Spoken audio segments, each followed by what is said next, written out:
Have you ever wondered when curiosity became something more? When survival alone wasn't enough, and early humans began to ask why? Around 4.7 million years ago, our ancestors weren't yet fully human. They didn't build temples or carve gods into stone. But somewhere in the quiet space between fear and fascination, something extraordinary began. The first flicker of spiritual awareness. Imagine the world through the eyes of Australopithecus afarensis walking across the dry savanna of East Africa. The sky was vast and merciless, storms appeared without warning, and death was a constant companion. But amid the raw struggle to survive, moments of stillness might have brought reflection, a sunset that painted the horizon in fire, the cry of a dying creature, or the discovery of another's lifeless body. In those silent moments, instinct met mystery. This shift didn't happen overnight. It was subtle, almost imperceptible, a mother protecting the bones of her child, a group pausing before a fallen companion, perhaps sensing that something beyond flesh had been lost. It was not yet religion, but the emotional foundation of it, empathy, awe, and the need to connect with something unseen. Over time, these emotions became patterns of behavior. Small rituals, gestures of respect or fear, began to repeat. These acts didn't serve a practical purpose, but a symbolic one. The first seeds of faith were sown in the soil of emotion, not doctrine. When our ancestors looked at the stars, maybe they didn't just see light, maybe they saw meaning. This moment marks the birth of spirituality, not as belief in gods, but as a question burning inside the human mind. Is there something more than this? That question would echo for millions of years, shaping art, language, and every form of worship to come. The dawn of faith wasn't a miracle. It was a psychological evolution, an awakening of the mind that forever changed what it meant to be human. Before we move on to the next stage of this journey, where our ancestors began to look to the sky and see not just weather, but wonder, take a second to reflect. Could this same spark of curiosity still live within us today? If you're fascinated by this idea, don't forget to leave a like, share your thoughts in the comments, and subscribe to the channel so you don't miss the next episode of our exploration into the roots of human faith. When did a simple glance toward the sky become something sacred? For Australopithecus afarensis, looking upward may have been more than instinct. It might have been the first moment of wonder. Picture them standing on the open plains of East Africa nearly 5 million years ago, surrounded by predators, uncertainty, and endless horizons. In this vastness, their smallness must have been undeniable. The heavens, immense and unreachable, could evoke something new, curiosity tinged with reverence. Perhaps it began with light itself, the movement of the sun, the mysterious arrival of night, and the appearance of stars in the dark. All of it was beyond their control, yet essential to their existence. They couldn't explain the patterns, but they could feel them. The rhythm of day and night, drought and rain, birth and death. It all whispered of invisible forces shaping their fragile world. We can only imagine their faces illuminated by the fading glow of sunset, their eyes following the slow descent of the sun. There is something deeply human in that gaze, not just observation, but reflection. Maybe they didn't have words, but they had sensations, awe, fear, gratitude. Each one a spark of meaning forming in the darkness of unawareness. Their connection to the sky may have shaped early cooperation too. Observing natural cycles could unite the group to anticipate danger, plan movement, or simply share moments of stillness. In those silent gatherings beneath the stars, something communal formed, a shared sense that existence was larger than any one of them.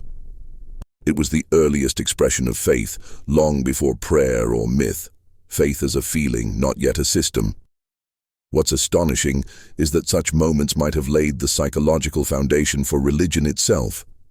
Before temples and gods, there was simply the upward glance, the recognition that life was part of something vast, ungraspable, and eternal. That first look at the sky was not science, it was wonder, and wonder is where spirituality begins. What was the first sacred act in human history? Before there were altars, before chants or prayers, there may have been a simple gesture, a movement that carried meaning beyond survival. For our early ancestors, these gestures marked the dawn of ritual, the moment when behavior became symbolic. Imagine a small group of early hominins gathered around a body. They don't yet understand death, but something compels them to pause. A mother touches the face of her lifeless child. Others stand still, silent. Perhaps one of them covers the body with leaves or flowers, not for utility, but for reverence. That act, unnecessary, emotional, intentional, might be the first ritual humanity ever performed. From such gestures, spirituality began to take form. The earliest rituals were not organized ceremonies.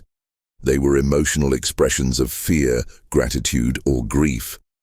A piece of food placed beside a corpse, a stone arranged in a circle, a fire lit in the night.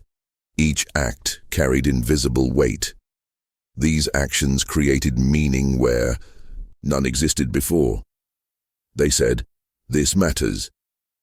It's possible that these early rituals helped our species survive, not physically, but psychologically.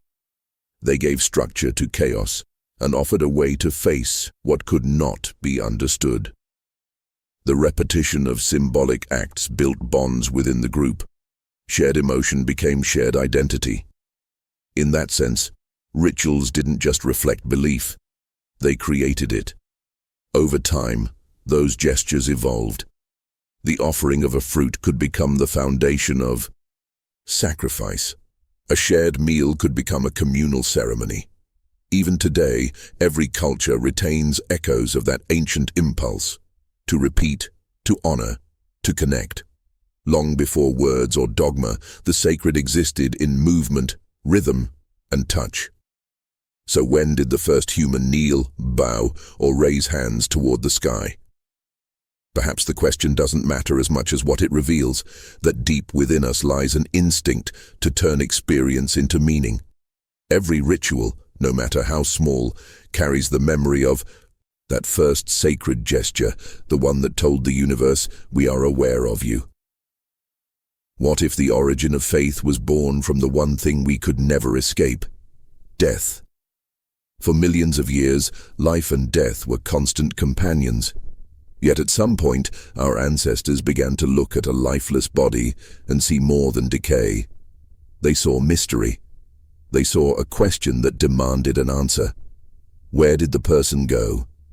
Archaeological traces suggest that this shift began long before Homo sapiens. The early hominins, confronted with loss, may have sensed that something invisible left the body at death. Perhaps they lingered near their dead, unwilling to abandon them. Some bodies were covered, others protected. It wasn't logic, it was emotion. And emotion gave rise to ritual and eventually, belief. Death forced consciousness to confront its own limits. It was the first mirror of self-awareness, reflecting not just the fragility of life, but the possibility of continuation. For early humans, death might have hinted at a realm beyond the visible, a place where something survived. That idea, even in its most primitive form, laid the foundation for the concept of spirit, of soul, of afterlife. Imagine a small group gathered in silence around a fallen companion. The air is still. Someone touches the cold hand. Another places a stone nearby, marking the spot. In that moment, sorrow transforms into meaning. They cannot explain what death is, but they can feel what it does. It connects them, binds them, reminds them of what it means to live.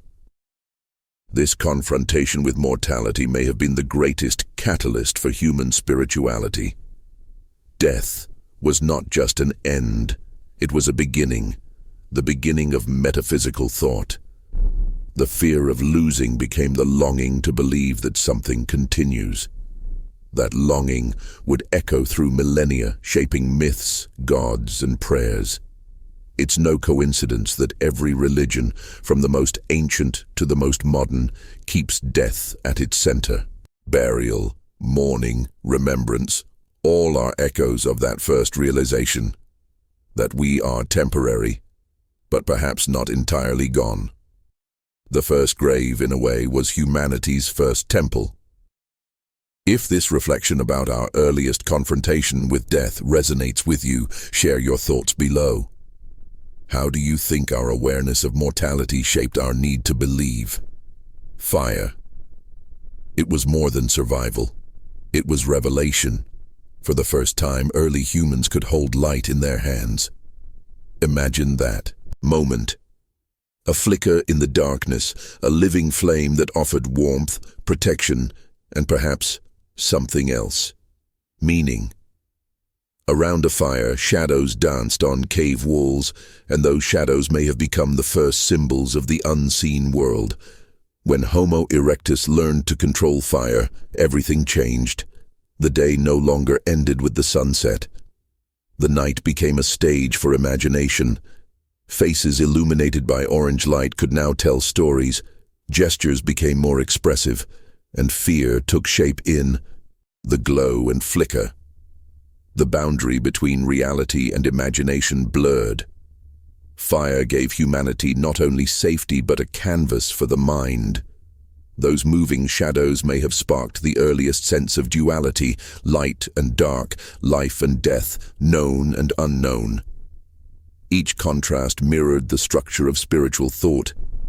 The cave wall became an altar, the flame a symbol of something eternal. Even without words, our ancestors began to grasp that the world was layered, that behind what they could touch and see, there might be forces beyond comprehension. It's possible that the very idea of spirits emerged here, in the hypnotic rhythm of flames. The fire seemed alive, breathing, consuming, transforming. It appeared to eat, grow, and die, only to be reborn again. Was it any wonder our ancestors saw divinity in it? Fire was creation and destruction, life and death embodied. It was the first metaphor for power beyond the self. As they gathered around the fire, their conversations and gestures carried new depth. A burned log could tell a story. The ashes of the dead could be mixed with the ashes of the fire, a gesture connecting life to something infinite. Through flame and shadow, meaning was born from matter. Fire didn't just transform the environment, it transformed the mind. It taught humanity to see patterns, to interpret symbols, to wonder about what lies beyond the visible. And that is the essence of spirituality, turning the physical into the profound. What if the birth of language was also the birth of the soul's voice? Before words there were sounds, raw, emotional, instinctive. A cry of fear, a murmur of comfort, a rhythmic chant echoing through the night. But as language evolved, it became more than communication. It became reflection. Through language, humans didn't just describe the world. They began to describe meaning. The moment early humans started naming things, they also began separating the seen from the unseen. A name could summon something absent, an idea, a memory, a spirit. Words became vessels for the invisible. The first sacred utterances may not have been prayers as we know them, but sounds infused with intention, a call for rain, a whisper to the dead, a breath shared with the wind. Language changed the landscape of the mind. It allowed thoughts to take form, to be shared, repeated, transformed. Once humans could express awe, gratitude, or fear, those feelings gained permanence. They could be transmitted from one generation to the next, and with each retelling, emotion became story, and story became belief. Imagine a small group gathered near a fire, the night stretching endlessly above them. One elder begins to speak, slow, deliberate, weaving sound and rhythm into meaning. The younger ones listen, eyes wide. They are not just hearing, they are feeling. Every sound carries weight, shaping imagination, invoking unseen worlds. This was not entertainment, it was communion. Language gave humans the ability to create myths, the scaffolding of faith. Through stories, they could explain what could not be proven, preserve what could not be seen. The spiritual and the linguistic evolved together, intertwining until they became inseparable. To speak was to create. To name was to believe. Even today, every prayer, mantra, or whispered hope is a continuation of that ancient miracle. The moment when sound became sacred, and humanity found a way to speak to the universe itself. As the night thickened and the fire breathed its patient glow, the walls began to answer back. At first they were only surfaces, stone, cold and indifferent. Then a hand pressed pigment against it, and the world split in two, what was seen and what could be shown. Cave art wasn't decoration, it was invocation. By tracing animals' hands and signs onto rock, early humans reached into the invisible and pulled out meaning. Imagine the hush of a chamber deep underground. The air is still, damp, charged with anticipation. A figure steps forward, mouth full of red ochre, spraying a fine mist over an open hand. When the hand lifts away, a stark silhouette remains, a negative presence, a proof of being. That outline said, I am here, and also, I was here, and perhaps I will remain. Art fixed mortality to the wall and made it speak. Animals leapt across surfaces in fluid motion. Bison, horses, deer, creatures essential to survival and saturated with symbolic force. Painting them was more than memory. It was participation, a way to touch the rhythms that governed life. Some figures were pierced by lines, others layered over older images, as if new generations conversed with ancestors through pigment and stone. The cave became a shared mind, a memory that outlived the individual. Alongside the paintings came offerings, a shard of bone tucked into a crevice, a carefully placed shell, a carved figurine left in darkness where no eye would casually find it. These objects were not lost. They were given. The act of leaving something valuable behind transmuted scarcity into meaning. It said, exchange is possible between worlds, the living and the dead, the visible and the hidden, the present and whatever watches beyond the light. Fire amplified everything. Shadows animated the figures, making painted herds appear to move, as if the boundary between representation and reality had thinned. In that trembling dance, early humans rehearsed the grammar of the sacred: repetition, rhythm, symbol, offering. They were not inventing gods as much as learning to listen to awe, fear, gratitude, and longing, then externalizing those feelings so the group could hold them together. And then there were the handprints. So many hands, layered like echoes. Some small, some large, some missing fingers, some clustered in constellations. They looked like signatures, but they also looked like prayers. A hand on stone is a bridge, flesh to mineral, pulse to permanence, breath to the ancient earth. When the group left the cave still held them. The wall became a witness. If this vision of early art and ancestral offerings spark something in you, tell me in the comments. What do you think those hands were trying to say? What if Homo erectus was the first to sense that existence stretched beyond what the eyes could see? This species, living nearly 2 million years ago, stood upright, mastered fire, and began to wander farther than any ancestor before them. But perhaps their greatest step wasn't physical. It was inward. A quiet realization that the world might hold more than survival. They looked into the distance and saw not just territory but time. The horizon itself seemed to whisper of something beyond. When they watched the dying embers of a fire or the still body of a fallen companion, something stirred, a question that would echo through every age. What lies beyond the visible? We can imagine Homo erectus around the glow of a fire, their faces painted with light and shadow. Each flicker cast reflections that seemed alive, moving shapes, fleeting presences. The boundary between the real and the imagined began to dissolve. Maybe they spoke softly to those shadows, not in words as we know them, but in gestures and murmurs of recognition. To acknowledge the unseen is to begin to believe. Their curiosity was not just wonder, it was fear, gratitude, and longing. They buried their dead with care, arranged objects beside the bodies, and gathered around them in what might have been the earliest expressions of reverence. Even if we can't prove their beliefs, the evidence of emotion is undeniable, deliberate, tender, deeply human.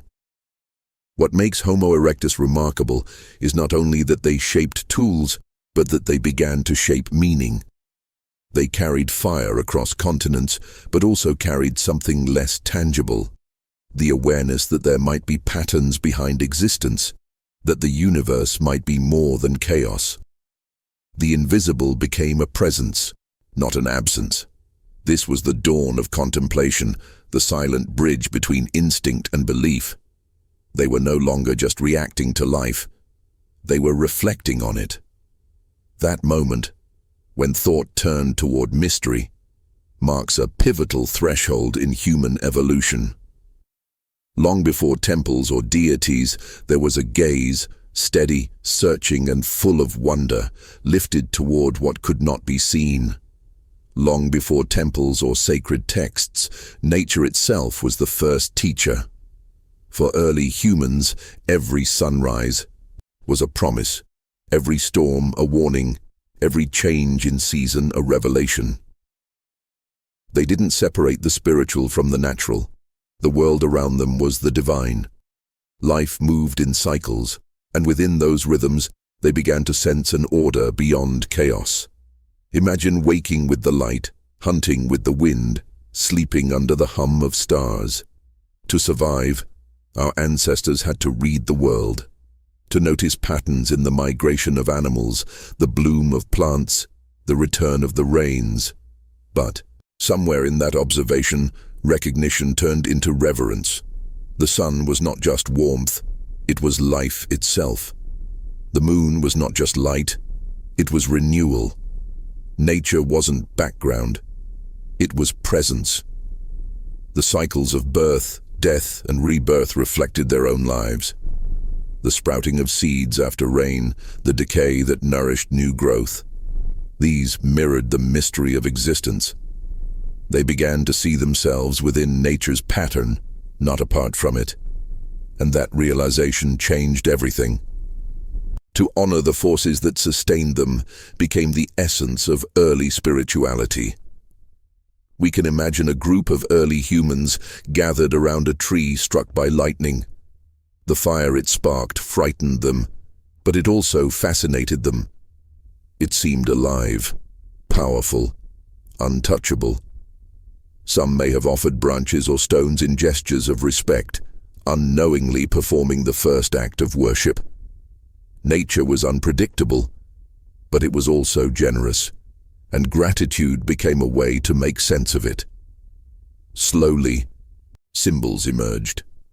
A river might represent life's flow, a mountain the eternal, the wind, the voice of unseen spirits.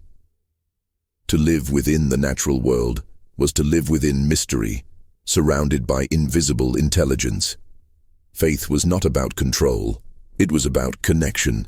By aligning themselves with these rhythms, our ancestors found meaning in repetition, comfort in predictability, and awe in the infinite. Every dawn was a rebirth, every storm a lesson. In the turning of the earth, they saw the first sacred cycle, and in that cycle, they found their place in the universe. Somewhere along the winding path of evolution, the human mind crossed an invisible line. What began as instinct, the need to survive, to understand, to belong, transformed into a quest for meaning. Early humans didn't just observe the world anymore, they questioned it. They wondered why the sun rose, why life ended, why love and loss could exist in the same breath. And in that search, faith was born. The foundations of belief were already in place. Awe before nature, respect for the dead, symbols carved in stone, gestures repeated with purpose. But now those scattered sparks began to form something larger. The human mind connected the dots. Patterns became stories. Stories became explanations. Explanations became belief systems. What started as survival evolved into philosophy. To believe was to give shape to the unseen, whether it was a spirit in the fire, a presence in the sky, or a whisper in the wind. Faith provided coherence to the vast and uncertain. It gave people a reason to gather, to pass down memory, to dream of something beyond death. Faith was the architecture of hope, a bridge between the known and the unknowable. Imagine one of our ancestors sitting by the dying light of a fire, eyes tracing the smoke as it rose into the night. Perhaps they wondered if it carried messages to another world, or if it was simply returning to where all things began. That thought, fleeting, poetic, impossible to prove, was the seed of something eternal. Humanity had learned not only to think, but to believe. From that moment on, every culture, every civilization, every prayer would echo this first awakening. Faith became a mirror of our deepest longing, to find purpose, to feel connected, to know that life means more than its fragile span. The same impulse that moved Australopithecus to look at the sky still moves us today. And so, the story of faith didn't begin with gods. It began with us, with the human desire to make sense of existence, to seek meaning in the silence of the stars. If you felt inspired by this journey through the birth of spirituality, make sure to subscribe, leave a like, and tell us in the comments. I carry the same spark of the first believers. And don't forget, the next chapter of this story awaits in our other video, where we explore how those ancient sparks became the first true religions of humanity.